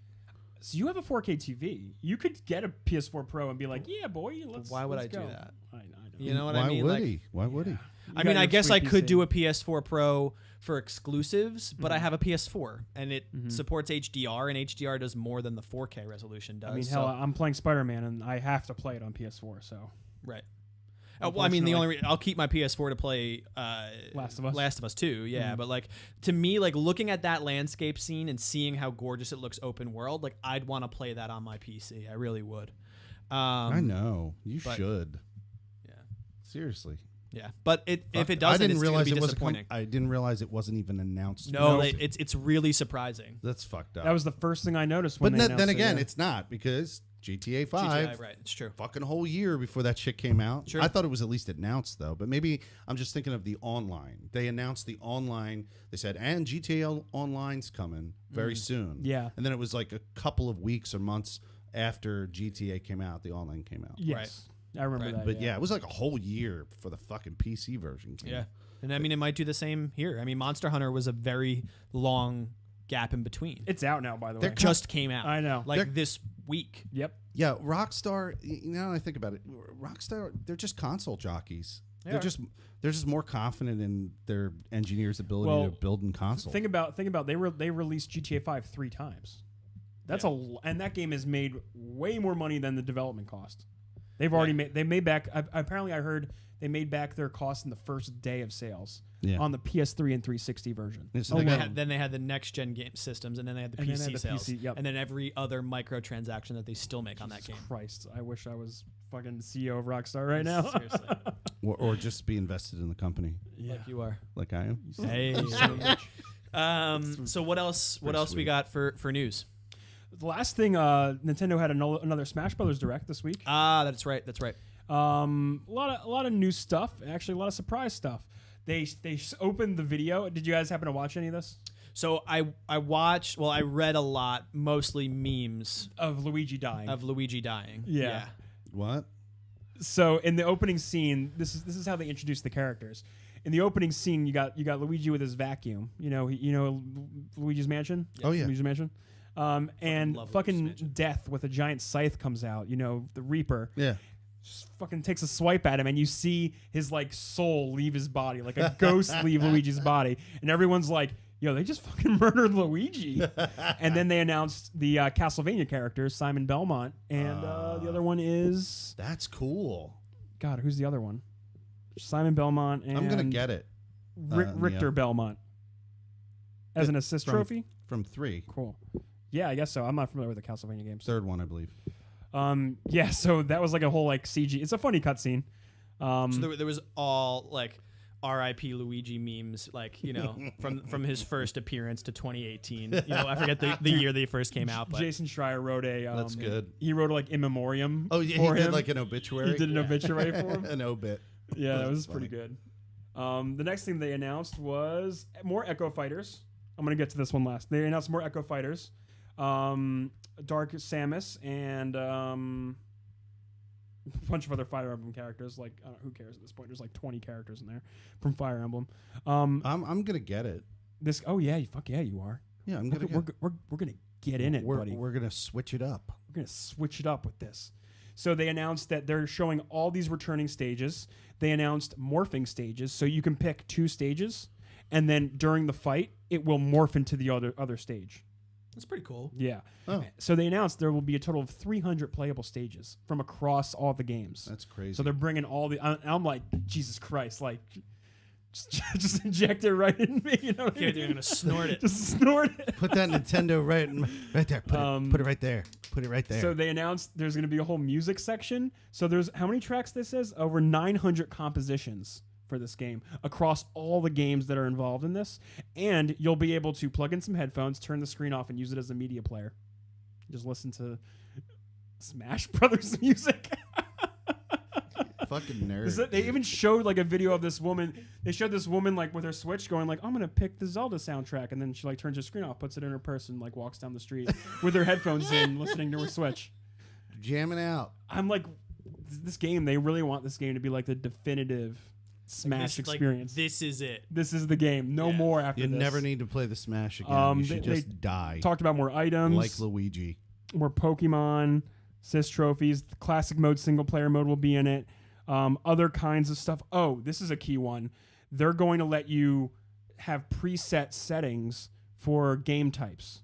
So before you would have to like get into a multiplayer match, and then you'd have to switch it over to stock, and then choose how many stock you want to do, because it was always default by time battles. Right. No one plays time battles. Everyone plays stock. So now you'll be able to set it so once you start up a multiplayer game, it'll be ready right there. How many stock you usually get, items off, all that stuff. Like, oh, that's cool. Like you can just bam, right? Like you're ready to go. So that's actually, I'm very excited that, because you can preset different game types that you like to do. You can curate it for yourself. Right.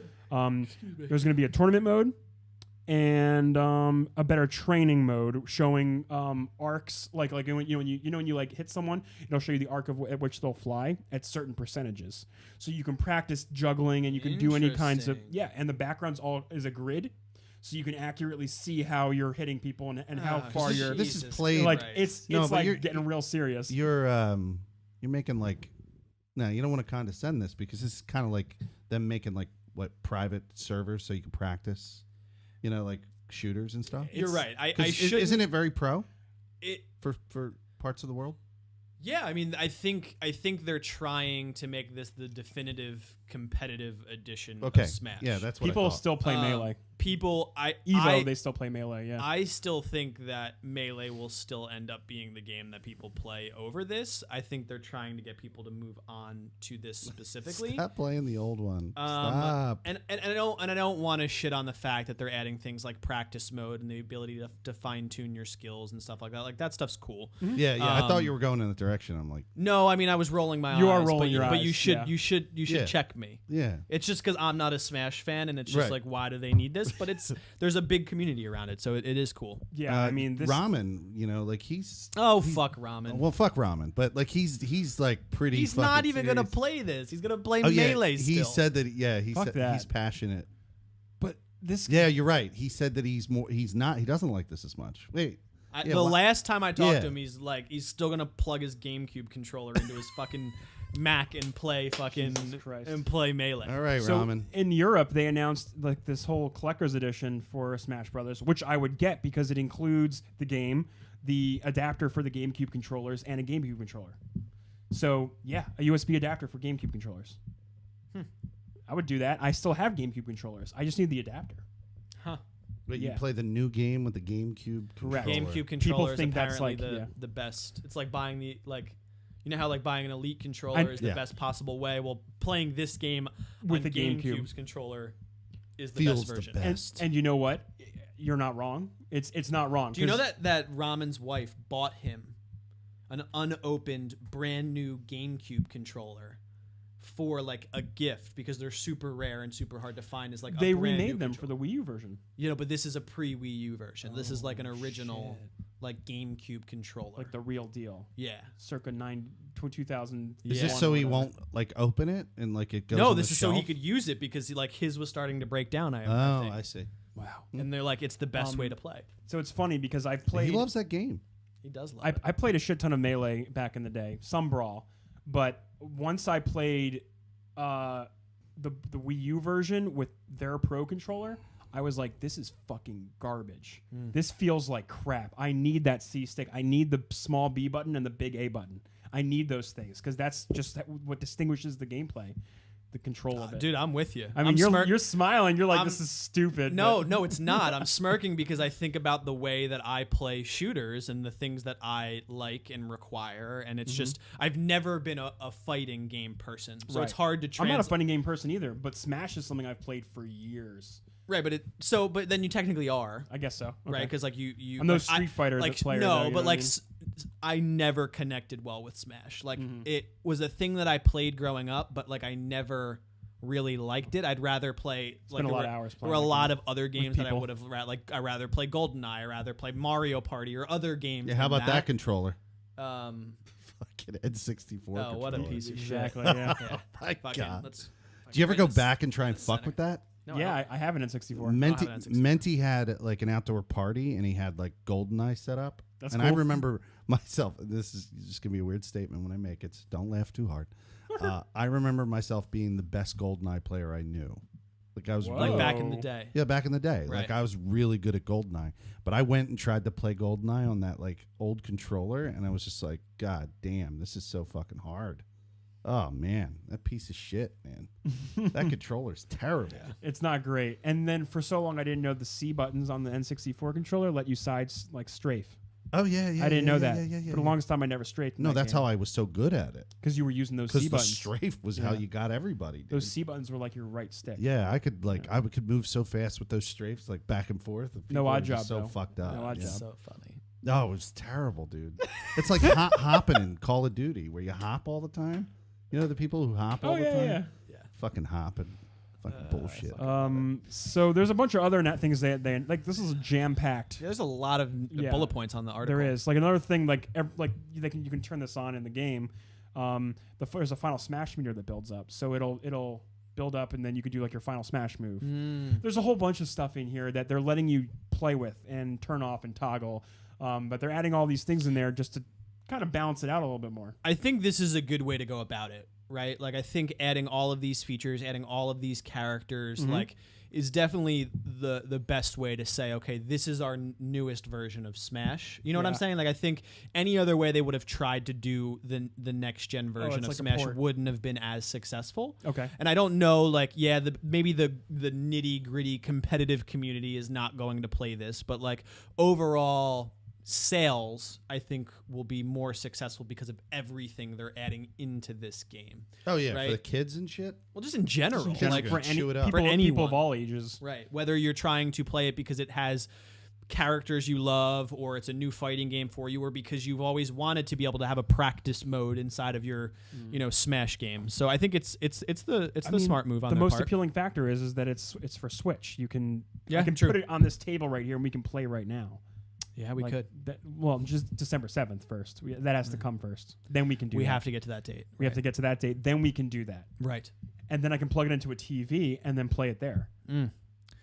I know. The Are you Switch getting is, it? The Switch is so versatile, that console. We've been pushing Locke in that direction. I don't know if we've got. I don't know if he's ever gonna. It's gonna be perfect. It's not up his. It's not gonna up be his alley. perfect for a kid. No, it's perfect for a kid. It is like there's not enough games there yet. Mm-hmm. Like I told you, like when my power went out after that hurricane, and I was at my in-laws for a week, and Yeah, you did. my You brother-in-law had left his Switch there, and I used the Switch for the week. I loved playing Mario and Zelda on the Switch. I really did, but I wouldn't buy that just for those games, and I'm not one to branch out and do things like you did. Like I wouldn't buy Overcooked. I wouldn't buy like I just wouldn't do it. So there would need to be more titles there for me to get it. The stream was my motivation. But now I I'm- wanted No, to do it's not a negative thing against you. It's more so me People just are asking only me about it. But right. there's one problem with the Switch, and there's a great thing about it. And the great thing is that I now have a portal to all these like cool indie games, Right. Games that I wouldn't have gotten on my PC, where all my graphics I can crank up. You know what I mean? True. So now I got Dead Cells and all these other games like Hollow Knight to play on my Switch, and it's great because I can plug it into my TV and take it with me. Right. And the negative is there's kind of like a price barrier of entry there because things on PC are going to be cheaper than the versions on the Switch, which is pretty damn annoying. It is. I bought Dead Cells early because the pre-release was like $5 cheaper on Switch. So I was like, okay, well, I'll do this because I'm hearing good things and I'll get in early on this. But like for example, Hollow Knight, the most recently was like $5 on Steam. Right. Right. So to your point, like you're never going to Yeah. get that type of sale on You're- any you're platform besides paying- PC On Switch, you're paying for the privilege of portability and and the access. the access to have it on your TV and on the go. right. Pretty much. That's like the tax you're paying Mm-hmm. is what I consider it. Yeah, it's true. That's exactly what it is. And I love it though, and it's great. I can play it on my lunch break. It's amazing. I love it. And I love it. Come on, Nintendo. I think you've, Neo. I think you've sold me though on that Dead Cells because I already loved Enter the Gungeon, but I don't like the bullet hell aspect. Oh, you'll of it. probably. I think you would really enjoy Dead Cells. I enjoyed Enter the Gungeon. It's because good of you'll the get rage induced. I think I think I like roguelike. It'll games. happen. No, I will. But I think I like roguelike games because I enjoyed that aspect of Enter the Gungeon. And you're telling me there's like swords and shit? Swords, bows and arrows, whips, all Yeah, kinds of crazy that sounds- combinations of weapons. That sounds really You cool. should just watch one of his passive Yeah, VODs. Yeah, I will. Crazy Peanut popped into my stream this past week, and he was like, "Oh, try this combo out. Try this combo of weapons out." It's all about the weapon combos in that game. Mm-hmm. What feels good for you might not feel good for anyone else. Right. But How much was it on the Switch? I believe now it's $24. I got it for $20. It's a good deal. It's not a super expensive game. No, and you can dump easily many hours into this game just trying to get a little bit further, Right. I might add it into the rotation. I'm good. I'd love to see you play that game. Cool. Are those all of our news points? Excuse me. Yeah, pretty much. Pretty much that's it. Speaking of Nintendo, they announced this week that their online service launches in the second half of September. Oh, I can't wait to see how great this is. Oh my god, people are gonna freak out because this whole time Splatoon 2, being an online multiplayer game, has been free. So now all of a sudden Jesus. it's not gonna be free. So it better be damn good for people to like lose their access to the only popular shooter game on the Switch. And they haven't said how much the subscription is? It is. It's $20 a year. Well, that's not expensive. No, Right. I will definitely buy in my first year and see what it's No, like. so am I. Yeah. They're going to give us $20 a year. Fuck it. They're going to give us This is how they do it, man. a list of Gonna old give ass you a games. pile of garbage for $20. You're gonna be like, well, I only spent 20. Only Only $20 on spent that piece of $20. shit. So then they're giving you like a bunch of old games right off the bat. Well, Old I'll just NES chalk it up games. as being a shitty Nintendo Switch game I bought that year. Yeah. Yeah. Yeah. Whatever you got to do to justify, man. Yeah. Well, look, and I have a feeling Smash Brothers will also require this. Oh, it absolutely. wanna is gonna play require it. online. Yeah. Fuck yeah. And I'm going to need to do that because I'm going to probably host So some game will- nights. So will Overcooked too. You might have to pay attention later for that. It's a new thing we're working on. We're working on. Working on gravity-induced microphones. Yeah. All right, cool. I guess that's the show then. Yeah, we did it. There was a lot of news points. Glad the news is back. Yeah, Missed you news. It was a few weeks where there wasn't much The post happening. E3 lull is what Yeah, it was, you know. Yeah. And then we're coming up on September, which is going to be nonstop game releases. Yeah. There's going to be a lot that we're going to have to talk about week over week. Yeah, I got 5 of them. See, so. my problem is, I'm looking forward to how long in the show are we? It's a while. Wasn't even counting. Cool. Yeah, there's a lot of games coming out that I'm looking forward to playing, and I don't know if I'm going to have time to play them all. Tomb Raider, where are you going to fit? I don't know. Where are you fitting? I didn't bother pre-ordering it. Did you really? Well, I didn't bother pre-ordering it. Doesn't mean I'm not going to play it. See, I played that's the so other funny two. because there's so many crazy games coming out, and like Tomb Raider's one of them. It's probably going to be a great game, but there's so much I want to play. Forsaken, Spider-Man, Tomb Raider I want to play. I Red did. Dead I want to play. I I might did- cave and get it on PS4, dude. I don't even know. Hey, I might do it. do what you got to do. I did Red Dead. You made it throughout Monster Hunter. You're right, but that required other people to play with. For me to make that jump. True. It's out on PC and no one's talking about it. I think people are talking about it, but like the crowd has moved on. and moved on. Yeah. So I mean, if you're itching for the single player experience of Red Dead and you need it then, but to your point, like, couldn't you just wait? If Yeah, there's and other games that you're playing. Watch my you do stream, what you bud. want, man. I mean, if you want You to know buy what? it, you want Just to buy watch it. my I stream. got like 2 months. No, watch that's me. not how I want to play Red Dead though. But Not this is with what I'm you saying. going like, God damn Deadeye didn't Deadeye. Shit. Fuck that shit. Fuck that this. fucking Fuck you, Rockstar. Who's the head of Rockstar? I want to call him Oh, out. I know him by name. I'm gonna call him out. That's Sam and fucking Dan Hauser. I'll call those motherfuckers out. I've been loving them for years. Those guys are the godfathers of fucking Rockstar, man. Oh man. Sam and Dan. All right. Love well, those dudes. shall we close it out? Yeah. What do you got for us? Yeah, this is Felix Hergood. You can catch me at twitch.tv/Felix Hergood and mixer.com/Felix Hergood. I do them both at the same time. It's called a Mitch chat. Come over and be a Mitch. Come over and be a Mitch. This is Lock and Key. Follow me on Twitter at Lock, LOCKE _key. You can follow me on Mixer. It's /Lock and Key, all spelled out. I'll tweet each time I go live, which is very few and far between. But I was streaming Destiny 2 the other night successfully. So I'm going to try and start doing that a little bit more with my hectic schedule. But yeah, just follow me on Twitter and we'll chat. And you can find me at Twitter at Neo_Yoshi and Twitch at twitch.tv/NeoYoshi. Probably stream more Dead Cells. Yeah, I'll pop in for that. Maybe if we hop on maybe for some PUBG, take a little break from Destiny. Maybe we want to mix it up a little bit. I'm down for PUBG, dude. I always am. Hashtag fix PUBG. It's coming, yeah, guys. fix Yeah, we PUBG. didn't talk about it, but We can 12 months later, Yeah. the moment has come. Finally going to be a good game, huh? Well, no, it's a promise that it's going to be a good It's game. a promise they're going to fix the Yeah. problems. We could talk about it later. We'll see. All right. See ya. Later. Bye.